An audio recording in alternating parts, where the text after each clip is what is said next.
നമസ്കാരം, എല്ലാവർക്കും മീഡിയ ഭാരതിലേക്ക് സ്വാഗതം. ഇന്ന് നമ്മോടൊപ്പം ഉള്ളത് ഒരു വിശിഷ്ട വ്യക്തിയാണ്. അദ്ദേഹത്തോടൊപ്പമുള്ള രണ്ടാമത്തെ ഇന്റർവ്യൂ ആണ് ഇവിടെ നടക്കാനായിട്ട് പോകുന്നത്.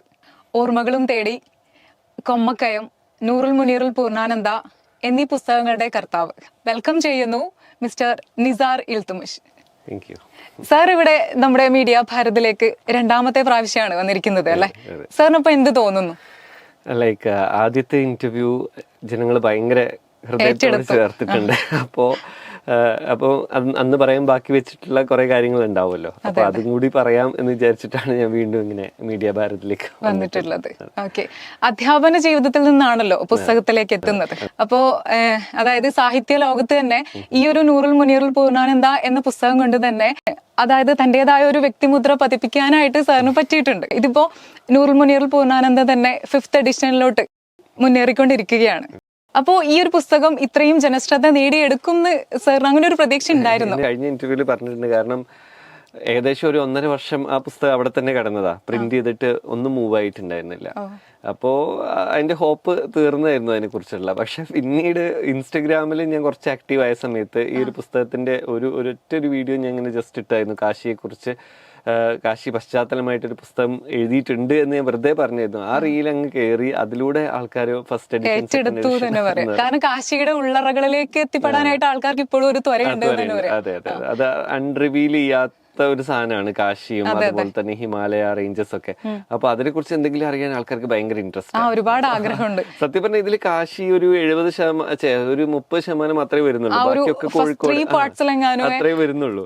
പക്ഷെ എന്നിട്ടും ആൾക്കാർക്ക് കുറച്ചായതുകൊണ്ടായിരിക്കും അത് അത്രയും സ്വീറ്റ് ആണെന്ന് തോന്നിയത്. അപ്പൊ കുറച്ചുകൂടി വേണമെന്നുള്ള ഒരു ഇതിലേക്കാണ് ആൾക്കാർ ഇങ്ങനെ പറഞ്ഞത്. അതെ, ശരിയാണ്.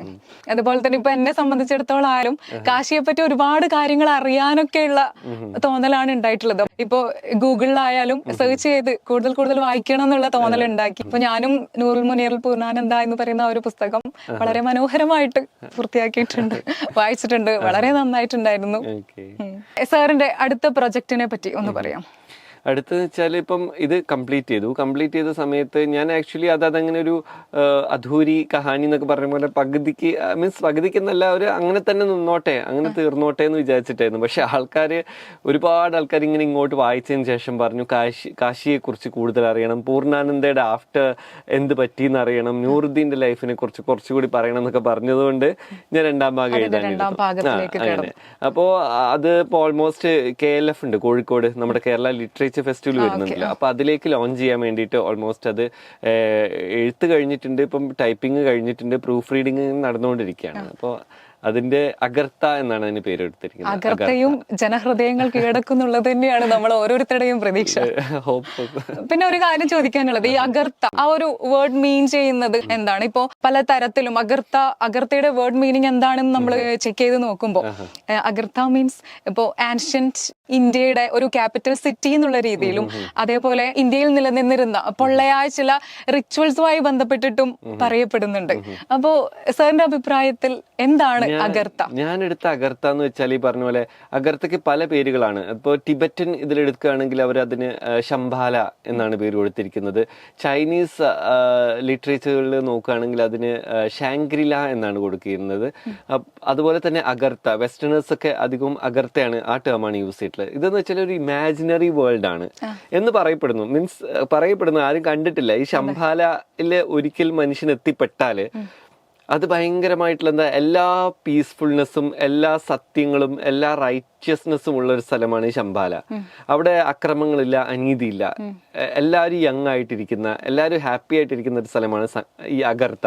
ദ ഇന്നർ കോർ എന്ന് പറയുന്നത് ഭൂമിക്കുള്ളില് ഉള്ള ഒരു വേൾഡ് ആണ്. അത് ഇമാജിനറി ആണെന്ന് നമ്മളിങ്ങനെ മിത്താണെന്നൊക്കെ പറയുന്നുണ്ടെങ്കിലും നമ്മളിപ്പോൾ എപ്പോഴും നോക്കുന്നത് അമേരിക്ക, റഷ്യ പോലത്തെ ആളുകളെയാണ്. അവർ ഈ സൂപ്പർസ്റ്റിഷൻ എന്നൊക്കെ മാറിയിട്ട് അവർ സയൻസിനെ ഫോളോ ചെയ്യുന്ന മനുഷ്യന്മാരാണെന്ന് പറയുന്നുണ്ട്.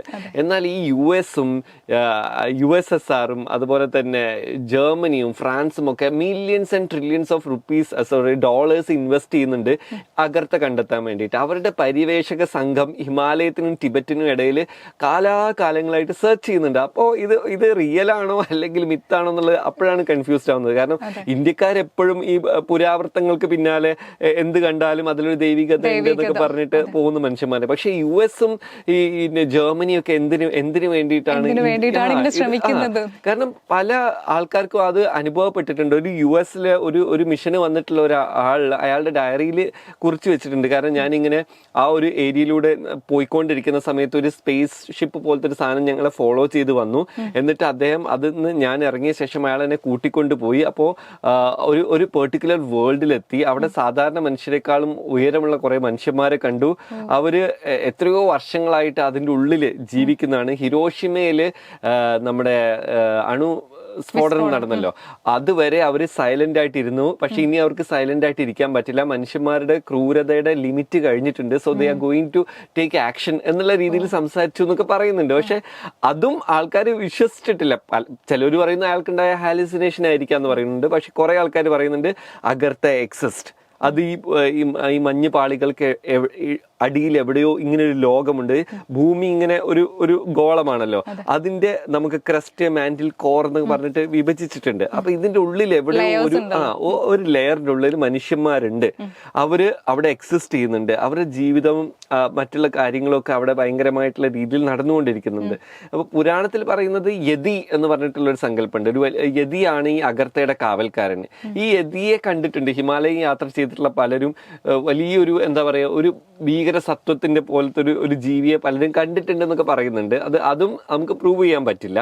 അപ്പൊ പലരും യതിയെ കണ്ടിട്ടുണ്ട്. യതിയാണ് ആക്ച്വലി ഈ ഒരു എൻട്രൻസിന്റെ കാവൽക്കാരൻ. അപ്പൊ ഇംപ്യൂർ ആയിട്ടുള്ള ഹാർട്ട് അല്ലെങ്കിൽ എന്തെങ്കിലും ബാഡ് ഇന്റൻഷനോട് കൂടിയൊക്കെ അതിനെ സെർച്ച് ചെയ്യുന്ന ഒരാൾക്ക് പോലും ശംബാലയെ കണ്ടെത്താൻ പറ്റില്ല.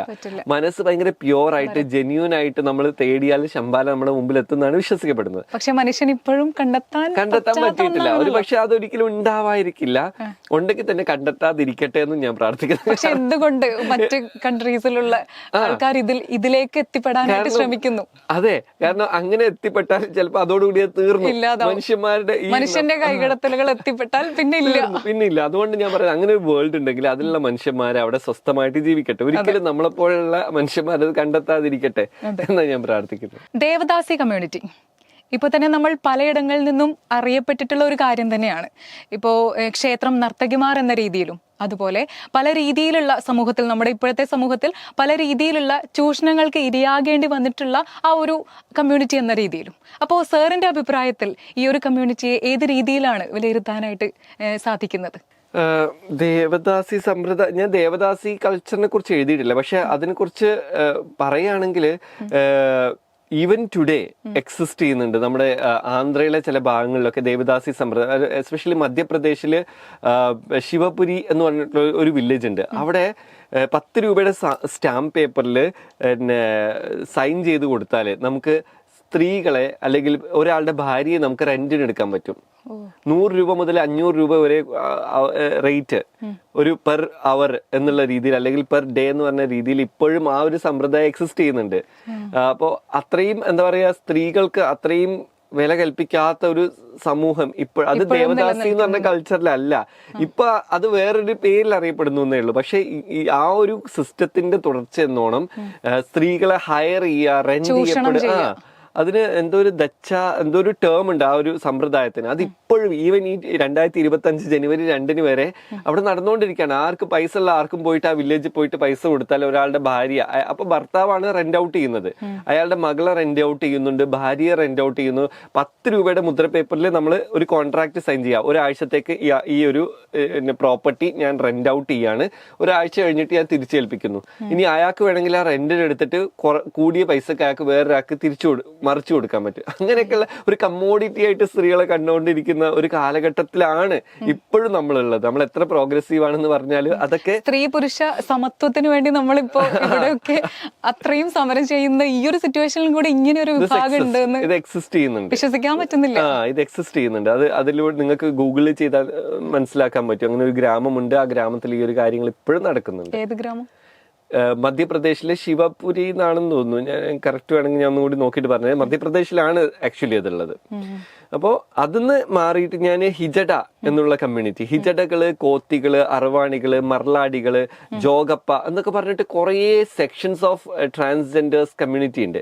അപ്പൊ ആ സെക്ഷനുകളിൽ പെട്ട അതിൽ എൻ്റെ ഒരു പ്രധാന കഥാപാത്രം, ഇതിൽ അഗർത്തയിൽ വരുന്ന പ്രധാന കഥാപാത്രമാണ് സൽത്തനജ് എന്ന് പറഞ്ഞിട്ടുള്ള ഒരു ഹിജഡയാണ് അവര്. അപ്പോൾ ഈ അഗർത്തയിൽ ആക്ച്വലി സ്ത്രീ കഥാപാത്രങ്ങളെ ഇല്ല, ഒരൊറ്റ സീനിൽ മാത്രമേ ഒരു സ്ത്രീ കഥാപാത്രം, ബാക്കി സ്ത്രീ എന്ന് വിളിക്കാൻ പറ്റുവാണെങ്കിൽ അതിൽ സൽത്തനജ് എന്ന് പറഞ്ഞിട്ടുള്ള ഒരു ട്രാൻസ്ജെൻഡർ മാത്രമാണുള്ളത്. അപ്പൊ അതിൽ ഞാൻ ഈ അവർ നടത്തുന്ന ഒരു പ്രോസസ്സിനെ കുറിച്ച് പറഞ്ഞിട്ടുണ്ടായിരുന്നു ഇൻസ്റ്റാഗ്രാമിൽ, നിങ്ങൾ കണ്ടിട്ടുണ്ട്. ദായമ്മക്കൈ. ഈ ദായമ്മക്കൈനെ കുറിച്ച് പറഞ്ഞപ്പോൾ ഭയങ്കരമായിട്ട് സമൂഹത്തിന്റെ നാനാ ഭാഗത്തു നിന്നും ആൾക്കാർ അതിനെ കുറിച്ച് കൂടുതൽ അറിയണം എന്ന് എന്നോട് പറഞ്ഞിട്ടുണ്ട്. കാരണം അത് ആൾക്കാർക്ക് അത്ര അറിയാത്തൊരു വശമാണ് ഈ ഹിജഡകളെ സംബന്ധിച്ചിടത്തോളം. പച്ചയ്ക്ക് കാസ്ട്രേഷൻ ചെയ്യുന്ന ഒരു പ്രോസസ്സാണ്. ഇപ്പൊ നമുക്ക് ഇപ്പൊ എറണാകുളത്താണെങ്കിൽ റെനെ മെഡിസിറ്റിയിലും അമൃതയിലും ഒക്കെ ഈ സർജറി, സെക്സ് റീഅറേഞ്ച്മെന്റ് സർജറി നടത്തുന്നുണ്ട്. പക്ഷേ തമിഴ് ഗ്രാമങ്ങളിലും ആന്ധ്രയുടെ ചില ഭാഗങ്ങളിലും ഒക്കെ ഇപ്പോഴും ഈ ദായമ്മക്കൈ നടത്തുന്നുണ്ട്. വളരെ ഭീകരമായ വെച്ചാല് നമ്മൾക്കൊന്നും ഒരിക്കലും ഇമാജിൻ ചെയ്യും ഒരു ഒത്തൊരു പുരുഷൻ ചിലപ്പോൾ തല ഇറങ്ങി വീണു ആ ഒരു പ്രോസസ്സ്. അതായത് നമ്മുടെ ഈ ലിംഗവും വൃഷണവും ചേർത്തിട്ട് അവര് ഈ 14 മുടി ഇഴകൾ കൊണ്ട് ഇങ്ങനെ വരിഞ്ഞ് മുറുക്കി കെട്ടും. അത് മുറുക്കി കെട്ടി ഒരു 4-5 മണിക്കൂർ അവരോട് ഇങ്ങനെ നടക്കാൻ പറയും. അവരപ്പോ ജയ് എല്ലമ്മ, ജയ് സന്തോഷി മാത എന്നൊക്കെ ഉള്ള പ്രാർത്ഥനകൾ ഉരുവിട്ടവര് അവരിങ്ങനെ ആ ഒരു റൂമിന്റെ ഉള്ളിലൂടെ ഇങ്ങനെ നടക്കുക. അപ്പോഴേക്കും അവിടെ ഇങ്ങനെ ബ്ലഡ് ക്ലോട്ട് ചെയ്തിട്ട് അതിങ്ങനെ ബ്ലാക്ക് കളറായിട്ട് ഇങ്ങനെ മാറിയിട്ടുണ്ടാവും. ഇതേ സമയം അതായത് ഈ ഒരു പ്രോസസ്സ് മുടി കെട്ടുന്നതിന് മുമ്പായിട്ട് തന്നെ ഈ കമ്മ്യൂണിറ്റിയിലുള്ള ആൾക്കാർ ചേർന്നിട്ട് ആ വീടിന്റെ പുറകിൽ ഒരു 6 അടി നീളത്തിലുള്ള ഒരു കുഴി വെട്ടും. ഓക്കെ, ആ കുഴി വെട്ടിയിട്ട് ഇങ്ങനെ സജ്ജമാക്കി വെക്കും. അതിനുശേഷമാണ് ഈ ഒരു പ്രോസസ്സ് നടത്തുന്നത്. അപ്പോൾ ഇത് കഴിഞ്ഞിട്ട് ഏകദേശം ഒരു പുലർച്ചയോട് കൂടിയിട്ടാണ്, പുലരാൻ ഒരു യാമം, അതായത് വെടിയിൽ വരുന്നതിന് തൊട്ട് മുമ്പായിട്ടുള്ള ഒരു സമയത്ത് ഇവർ ഈ പൂജകളൊക്കെ കഴിച്ചിട്ട് ഈ ആളെങ്ങനെ ഇരുത്തിയിട്ട് ഒരു അടുപ്പിൽ ഭയങ്കരമായിട്ടുള്ള പച്ച വെളിച്ചെണ്ണ, ശുദ്ധമായ വെളിച്ചെണ്ണ ഇങ്ങനെ തിളപ്പിച്ചുകൊണ്ടിരിക്കും. മറ്റൊരു ഭാഗത്ത് ഒരു കത്തി, ആ കത്തി ഇങ്ങനെ മൂർച്ച കൂട്ടിക്കൊണ്ടേയിരിക്കും, ഭയങ്കര ഷാർപ്പൻ ചെയ്ത് ഇങ്ങനെ ഇരിക്കും. അങ്ങനെ ഒരു മന്ത്രങ്ങളും കാര്യങ്ങളൊക്കെ കഴിഞ്ഞ ശേഷം ഇത് മുഹൂർത്തമായി എന്നറിഞ്ഞാല് അവരെന്ത് ചെയ്യുന്ന വെച്ചാല് സന്തോഷി മാതയെ ഒരിക്കൽ കൂടി വണങ്ങിയിട്ട് ആ ആള്, അതായത് ദായമ്മ, പിന്തായമ്മ, മുൻതായമ്മ, അങ്ങനെ 2-3 ആൾക്കാരുണ്ടാവും. അപ്പോൾ ഒരാളിങ്ങനെ ഇരുത്തിയിട്ട് മറ്റേ ആളെ കാലിന്റെ മുകളിൽ ഇങ്ങനെ മുട്ടുകാലിൽ ഇങ്ങനെ ബാലൻസ് ചെയ്തിട്ട് ഇങ്ങനെ കിടത്തും. എന്നിട്ട് കാല് രണ്ടും ഇങ്ങനെ വിടർത്തി വെപ്പിക്കും. ആ സമയത്ത് അവര് ഓൺ ദ സ്പോട്ടില് ഈ തിളച്ചുകൊണ്ടിരിക്കുന്ന വെളിച്ചെണ്ണ എടുത്തിട്ട് അവരുടെ ലിംഗത്തിന്റെ മുകളിലേക്ക് അങ്ങ് ഒഴിക്കും. ആ തിളച്ച വെളിച്ചെണ്ണ അതേ സമയത്ത് തന്നെ മറ്റേ ആളെടുത്ത് ആ കത്തി എടുത്തിട്ട് ആ ലിംഗവും വൃഷണവും ചേർത്ത് അങ്ങ് മുറിക്കും. അപ്പൊ ഈ ബ്ലഡ് ഇങ്ങനെ ഭയങ്കരമായിട്ട് ഇങ്ങനെ പമ്പ് ചെയ്യും. ആ പമ്പ് ചെയ്യുന്ന ബ്ലഡ് എടുത്തിട്ട് ഇവരുടെ ഈ ആളുടെ മേത്ത് മുഴുവൻ തേച്ച് കൊടുക്കും, മുഖത്തും ശരീരത്തൊക്കെ തേക്കും. അതെന്ന് വെച്ചാല് രോമങ്ങൾ കൊഴിഞ്ഞു പോവും, അതുപോലെ സ്ത്രൈണത കൂടുതൽ വരും എന്നൊക്കെയാണ് വിശ്വസിക്കപ്പെടുന്നത്. അപ്പൊ ഈ ഒരു പ്രോസസ്സ് കഴിഞ്ഞു കഴിഞ്ഞാല് ഈ ആളെ 2 വിധത്തിൽ അവർ ചെയ്യുന്നുണ്ട്. ഒന്നെങ്കിൽ അവരെന്ത് ചെയ്യുന്ന വെച്ചാല് അപ്പൊ തന്നെ ആഫ്റ്റർ കെയർ കൊടുക്കും. ഈ മുറിവിലേക്ക് തന്നെ അവർ തിളച്ച വെളിച്ചെണ്ണ പിന്നെയും ഇങ്ങനെ ഒഴിച്ചുകൊണ്ടിരിക്കും. അങ്ങനെ ആ മുറിവ് കരിയുന്നത് വരെ. ചില ആൾക്കാർ എന്താന്ന് വെച്ചാല് ഈ ഒരു പ്രോസസ്സ് കഴിഞ്ഞാൽ ആള് റൂമിലിട്ട് പൂട്ടും. എന്നിട്ട് നേരം വെളുക്കുന്നവരെ വെയിറ്റ് ചെയ്യും, ആള് ജീവിക്കോ ഇല്ലേന്ന് നോക്കാൻ വേണ്ടിയിട്ട്. ജീവിച്ചു കഴിഞ്ഞാൽ അവർ ആഫ്റ്റർ കെയർ കൊടുക്കും.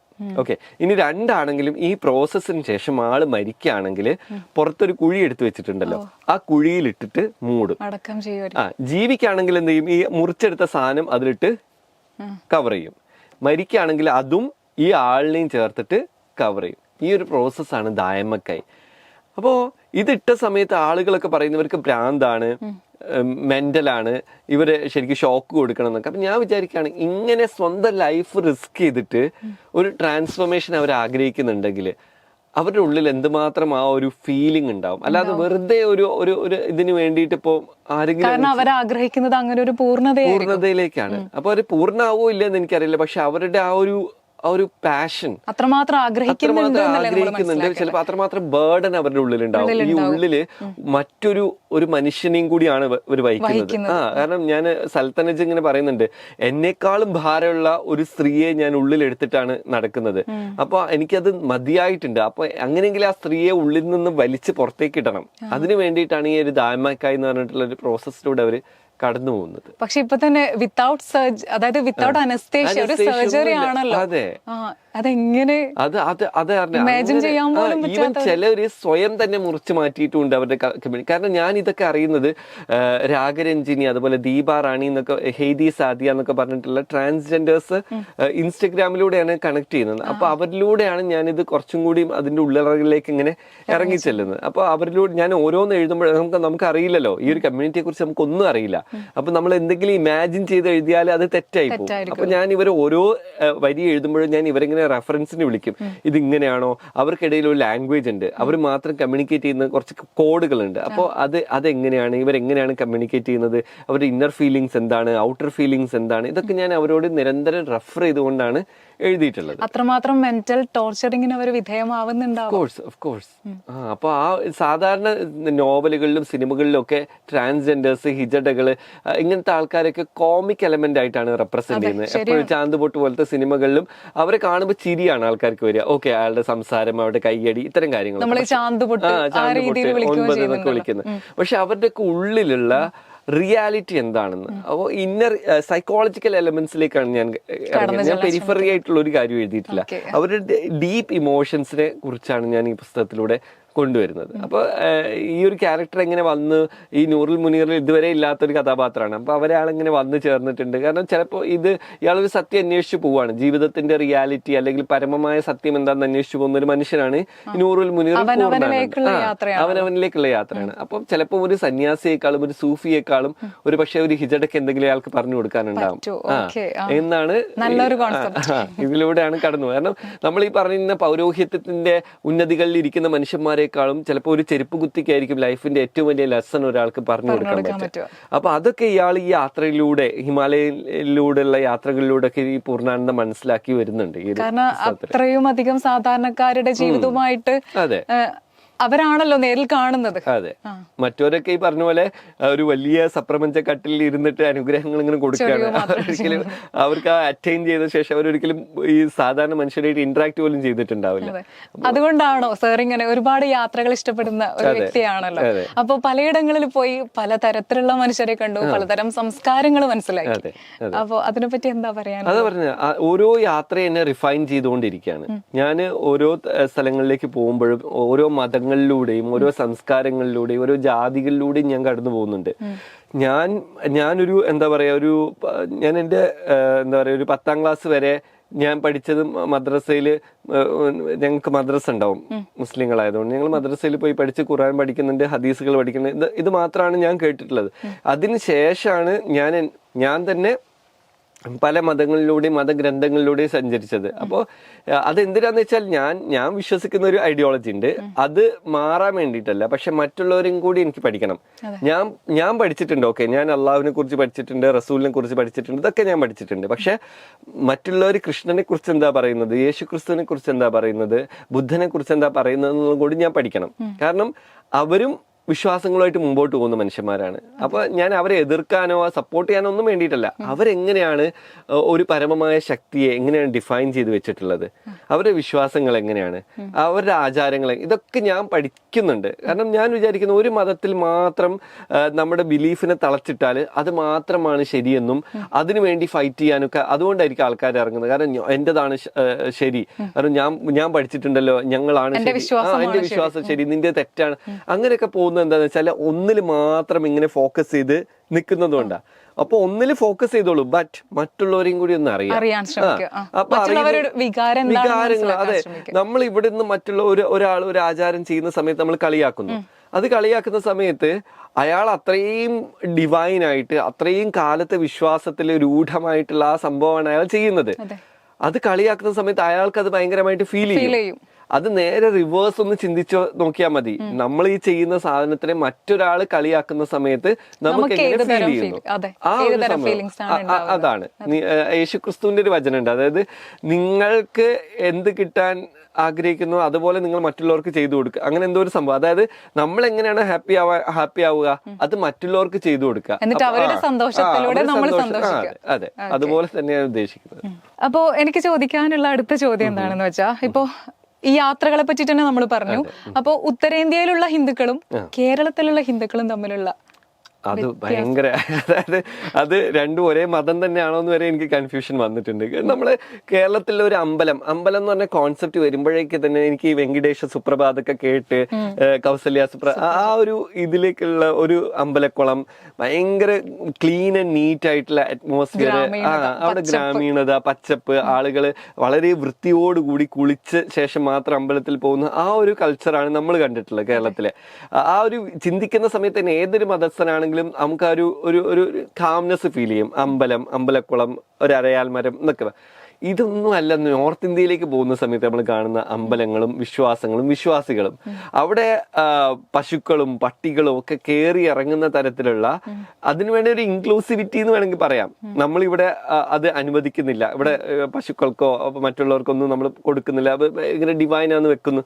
പക്ഷെ അവിടെ വേണമെങ്കിൽ നമുക്ക് വിചാരിക്കാം എല്ലാ ചരാചരങ്ങളെയും സ്വീകരിക്കുക, ആ ഒരു തലത്തിൽ വേണമെങ്കിൽ ചിന്തിക്കാം കേട്ടോ. ഞാൻ രണ്ടിലും ആലോചിച്ച് നോക്കിയിട്ടുണ്ട്. ഞാൻ ഇതെന്താ ഇങ്ങനെയെന്ന് ആലോചിക്കും. ഞാൻ വിചാരിക്കും ഓക്കെ, ഇവിടെ എല്ലാം മനുഷ്യന് മാത്രമല്ലല്ലോ ദൈവം, മൃഗങ്ങൾക്കും കൂടി അപ്രോച്ചബിൾ ആണ്. അതുകൊണ്ട് പശുക്കളോ പട്ടികളോ പന്നികളോ ആര് വന്നാലും അവർക്ക് അതിലൂടെ വിഹരിക്കാം. ആരും ഒന്നും ചെയ്യില്ല അവര് യഥേഷ്ടം അതിൽ സഞ്ചരിക്കുന്നുണ്ട്. അതുപോലെ തന്നെ നമ്മൾ കാണുന്ന രീതിയിലുള്ള ആചാരങ്ങളെ അല്ല, ഭയങ്കര ഡൈവേഴ്സ് ആയിട്ടുള്ള രീതിയിലുള്ള ആചാരങ്ങളും വിശ്വാസങ്ങളും അനുഷ്ഠാനങ്ങളുമാണ് മറ്റുള്ള അമ്പലങ്ങളിൽ. നോർത്തിലൂടെ ഒക്കെ കാശിയിലൂടെ ഒക്കെ പോകുമ്പോൾ പ്രത്യേകിച്ച് നമ്മൾ കാണുന്ന ഈ പറയുന്ന സന്യാസി പരമ്പരയുള്ള മനുഷ്യന്മാരുടെ ഡ്രസ്സും ഗെറ്റപ്പും കാര്യങ്ങളും ഒക്കെ ഡിഫറെന്റ് ആണ്. നോർത്തിൽ കുറച്ചും കൂടി എന്താന്ന് വെച്ചാൽ ഭക്തി അധികരിച്ചിരിക്കുന്നതാണ്. കാരണം ഈ രാമായണത്തിലെ മഹാഭാരതത്തിലെ ഒട്ടുമിക്ക ഹാപ്പനിങ്സും ഒരു മധ്യ ഇന്ത്യയുടെ മുകളിലേക്കാണ് നടന്നിട്ടുള്ളത്. ഇവിടേക്ക് അത്ര കഥാപാത്രങ്ങൾ അധികം വന്നിട്ടില്ല എന്ന് തോന്നുന്നു. അതുകൊണ്ട് അവരെവിടെ പോയാലും ഇത് രാമൻ സഞ്ചരിച്ച വഴിയാണ്, അല്ലെങ്കിൽ ഇത് സീതാദേവി കുളിച്ച സ്ഥലമാണ് എന്നൊക്കെ പറഞ്ഞിട്ട് ഓരോന്നിനും കണക്ട് ചെയ്യാൻ ഓരോ സ്ഥലങ്ങൾ അവർക്കുണ്ട്. അതുകൊണ്ട് അവർ അതിലേക്ക് കൂടുതൽ ഫോക്കസ്ഡ് ആവുന്നതായിരിക്കും. അതേപോലെ ഈ നമ്മുടെ നൂറുൽ മുനീറുൽ പൂർണ്ണാനന്ദയുടെ അവസാന ഘട്ടത്തിൽ പൂർണ്ണാനന്ദ സ്വാമികളുടെ ഒരു ജലസമാധി അതിനെപ്പറ്റി പരാമർശിച്ചിട്ടുണ്ടല്ലോ. അപ്പോ നൂറുൽ മുനീറുൽ പൂർണ്ണാനന്ദ എന്ന പൂർണ്ണാനന്ദ സ്വാമികളെ മാത്രമല്ല, പൊതുവെ പൂർണ്ണാനന്ദ സ്വാമികൾ ജലസമാധിയാണ്. അതും ഈ ഹരിദ്വാറിലെ നീൽധാര, അതുമായിട്ട് എന്തെങ്കിലും കണക്ഷൻ ഉണ്ടോ? ഞാൻ ഇൻസ്റ്റാഗ്രാമിൽ ആ സാധനം ചെയ്തിട്ടുണ്ടായിരുന്നു. അതെ, അതായത് പൊതുവെ ആ വീഡിയോ ഞാൻ കമന്റ് ബോക്സ് ഓഫ് ചെയ്ത കാരണം എന്താണെന്ന് വെച്ചാൽ അതിന് മാത്രം തെരുവിളികളാണ് അതിൻ്റെ നടന്നുകൊണ്ടിരിക്കുന്നത്. എന്ന് വെച്ചാല് സന്തോഷ് ജോർജ് കുളങ്ങര ഈ ഒരു സാധനം ഡോക്യുമെന്ററി ചെയ്തിട്ടുണ്ട്. അപ്പൊ അയാൾക്ക് ആരും ഒന്നും പറഞ്ഞില്ല. ഓ മൈ ഗോഡ്, ഇതൊക്കെ നടക്കുന്നുണ്ടല്ലേ, മഹാസംഭവം, ഇയാളൊരു ഭയങ്കര യാത്രികൻ തന്നെയാണ് ഇതൊക്കെ. അതേസമയം ഞാനിത് കാണിച്ച സമയത്ത് തെരുവിളി കേൾക്കുന്നുണ്ടെങ്കിൽ അത് ഡെഫിനറ്റ്ലി ഒരു റിലീജിയൻ ആണ് അതിന്റെ ഒരു പ്രധാന പ്രശ്നമായിട്ട് ഞാൻ കാണുന്നത്. ഒരു മുസ്ലിം ആയിട്ടുള്ള ഞാന് കാശിയെ കുറിച്ച് എഴുതുന്നതും കാശിയെ കുറിച്ച് പറയുന്നതും ഹരിദ്വാറിൽ പോകുന്നതും ബദ്രിനാഥ് കയറുന്നതും ഒക്കെ പലർക്കും പ്രശ്നമാണ്. രണ്ട് മതക്കാർക്ക് പ്രശ്നമാണ്. എന്റെ മതത്തിലുള്ളവർക്കും മറ്റു മതക്കാർക്ക് പ്രശ്നമാണ്. ഞാൻ ഒരിക്കലും അവിടെ പോയിട്ട് പ്രാർത്ഥിക്കുക, ആരാധിക്കുക, വിശ്വസിക്കുക ഒന്നും ചെയ്തിട്ടല്ല. ഞാനൊരു യാത്രികനാണ്. ഞാൻ ഇങ്ങനെ അലയാണ് എന്തെങ്കിലുമൊക്കെ ഇൻഫോർമേറ്റീവ് ആയിട്ടുള്ള കാര്യങ്ങൾ. അതൊന്നും ഞാന് ഇതിനൊക്കെ ഒരു മിത്തും ഒരു സയൻസും ഉണ്ടാവും എല്ലാ സാധനത്തിനും. മിത്ത് എന്ന് പറയുന്നില്ല, ഐതിഹ്യം എന്ന് മലയാളത്തിൽ പറയുമ്പോൾ പ്രശ്നമില്ല, ഇംഗ്ലീഷിൽ മിത്ത് എന്ന് പറയുമ്പോഴാണ് പ്രശ്നം. ഐതിഹ്യങ്ങൾ ഉണ്ടാവും, അതിന് പിന്നൊരു സയൻസ് ഉണ്ടാവും. അപ്പൊ ഞാൻ ഈ രണ്ടും ഇങ്ങനെ കമ്പയർ ചെയ്ത് പഠിക്കുന്ന ഒരാളാണ്. അപ്പൊ ഞാൻ ഒരിക്കല് ഹരിദ്വാറില് ഹർക്കി പൗഡിന്ന് ഇങ്ങനെ നടന്നു പോകുന്ന സമയത്താണ് നീൽധാരയിൽ എത്തിപ്പെടുന്നത്. അങ്ങനെ പോയി എത്തിയതൊന്നുമല്ല, അങ്ങനെ എത്തിപ്പെടുന്നത്. ആ സമയത്താണ് ഞാൻ അവിടെ ജലസമാധി ഫസ്റ്റ് ടൈം കാണുന്നത്. അവിടെ സന്യാസിമാര് പല ശ്രേണികളിലുണ്ട്. അപ്പം ഈ നമ്മുടെ ശങ്കരാചാര്യർ പറഞ്ഞിട്ടുള്ള ദശനാമി സമ്പ്രദായത്തിൽപ്പെട്ട സന്യാസിമാരാണ് അധികവും ഫോളോ ചെയ്തിട്ടുള്ളത്. അപ്പൊ ഈ സമ്പ്രദായത്തിൽ തന്നെ മഹാമണ്ഡലേശ്വർ എന്ന് പറഞ്ഞിട്ടുള്ള ഒരു പദവിയുണ്ട്. അത് കുറച്ചും കൂടി ഹൈ ലെവൽ ഓഫ് ഇതാണ് സെയിൻസിന്റെ. അപ്പൊ ഈ മഹാമണ്ഡലേശ്വർ പദവി അല്ലെങ്കിൽ അതിന്റെ മുകളിലോ എത്തിയിട്ടുള്ള ആൾക്കാരൊക്കെ പൊതുവെ അവര് ജലസമാധി ആണ് സ്വീകരിക്കാറ്. അതായത് അഗ്നിസമാധി, ഭൂസമാധി, ജലസമാധി, അങ്ങനെ 3 സമാധികളുണ്ട് സന്യാസിമാർക്ക്. അപ്പൊ അതിൽ അവർ പ്രിഫർ ചെയ്യുന്നത് ജലസമാധി ആയിരിക്കും. ഈ ജലസമാധി എന്ന് പറയുന്ന സമയത്ത് എന്ന് വെച്ചാൽ നമ്മളെ പത്മാസനത്തിൽ ഇങ്ങനെ ഇരുത്തും മരിച്ചു കഴിഞ്ഞാല്. എന്നിട്ട് അവരുടെ പൂജകളും കർമ്മങ്ങളും ഒക്കെ ചെയ്യുന്ന ശേഷം അതുപോലെ തന്നെ ഗംഗയുടെ മടിത്തട്ടിലേക്ക് ഇങ്ങനെ വെച്ചു കൊടുക്കുകയാണ് അവരുടെ ബോഡി. അത് മീനുകളോ അങ്ങനെയൊക്കെ തിന്നിട്ട് അങ്ങനെ പോകുന്ന രീതിയിൽ, അല്ലെങ്കിൽ ഒരു ബോക്സിലാക്കി, ചന്ദനത്തിന്റെ ഒക്കെ ഒരു ബോക്സിലാക്കിയിട്ട് ആ ബോക്സ് അപ്പാടെ ഇമേഴ്സ് ചെയ്യുന്ന ഒരു രീതി അവിടെ ഉണ്ട്. എന്ന് വെച്ചാൽ ഈ 2-3 ദിവസം കഴിയുമ്പോൾ ഈ ബോക്സ് ബ്രേക്ക് ചെയ്തിട്ടോ അല്ലെങ്കിൽ ഈ കല്ല് കെട്ടി താഴ്ത്തി കയറ് ബ്രേക്ക് ചെയ്തിട്ടോ ഈ ബോഡി പൊങ്ങി വരും, ഫ്ലോട്ട് ചെയ്ത് നടക്കും. അതിനെ വൾച്ചേഴ്സും അതുപോലെ പട്ടികളും കാക്കകളും ഒക്കെ ഇങ്ങനെ വലിച്ചു തിന്നുന്ന കാഴ്ചയുണ്ട്. അപ്പോൾ അത് ഹൈലി ഡിസ്റ്റർബിംഗ് ആണ്. അപ്പൊ ഗംഗയെ ആക്ച്വലി പൊല്യൂട്ട് ചെയ്യാണ് ഈ ഒരു റിച്വലിലൂടെ. അപ്പൊ ഗവൺമെന്റ് ഇതിനെതിരെ നരേന്ദ്രമോദി ഗവൺമെന്റ് വന്ന ശേഷം ഈ ജലസമാധി പാടില്ല എന്ന് പറഞ്ഞിട്ടുണ്ട്. അതിന് വേണ്ടിയിട്ട് അവർക്ക് എത്രയോ കോടികൾ വെച്ചിട്ട് ക്രിമേഷൻ ഗ്രൗണ്ട് ചെയ്തു കൊടുത്തിട്ടുണ്ട്. പക്ഷെ ജലസമാധി നടക്കൂലല്ലോ. അപ്പൊ പക്ഷെ നടക്കൂല. പക്ഷെ ഇത് ആഗ്രഹിച്ച് ഇതൊരു അന്തിമ വില്ലായിട്ട് പറയുന്ന സന്യാസിമാരൊക്കെ ഉണ്ടല്ലോ. അപ്പൊ വിശ്വാസങ്ങളാണ് അവിടെ ഏറ്റവും ഇമ്പോർട്ടന്റ്. പൊളിറ്റിക്സിനേക്കാളും മറ്റെന്തിനേക്കാളും കാശി വാരണാസി തീരങ്ങളിലൊക്കെ വിശ്വാസത്തിനാണ് ഇമ്പോർട്ടൻസ് കൊടുക്കുക. അത് തടയാനും ചിലപ്പോൾ ഗവൺമെന്റിന് പറ്റിയെന്ന് വരില്ല. അപ്പൊ അത് ഹാപ്പൻ ചെയ്യുന്നുണ്ട് ഇപ്പോഴും. ആൾക്കാർ ഗവൺമെന്റിനെതിരായിട്ട് നീങ്ങുമല്ലോ. ആൾക്കാർ